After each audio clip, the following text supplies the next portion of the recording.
Rece, we ran through some of those coaching legends there at Notre Dame, and Parseghian is certainly among them. He's in that group. What did his teams in the 60s and the 70s, what did those teams mean for the growth of this game, of college football nationally? Well, it restored Notre Dame to national prominence. When Ara came from Northwestern and took over at Notre Dame in the 60s, the Irish really had fallen by the wayside in terms of being a national power. And Parseghian had actually elevated Northwestern at the time in the early 60s to #1 in the Associated Press poll for a while, which was unheard of. They'd beaten Ohio State. And Ara made the move to Notre Dame, something that he had said in high school that someday he would be the head coach there. And he really, I think, restored Notre Dame as the national brand that it had been from the early days of college football.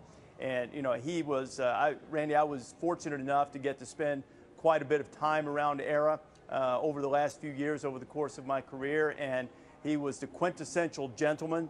He was full of energy and enthusiasm and emotion. And as much as he attacked things on the football field, he had that same fight in fighting a disease that had claimed the lives of 3 of his grandchildren, raising millions of dollars in the fight against that disease. He was a passionate man, a fine gentleman, and I was honored to have known him for a number of years.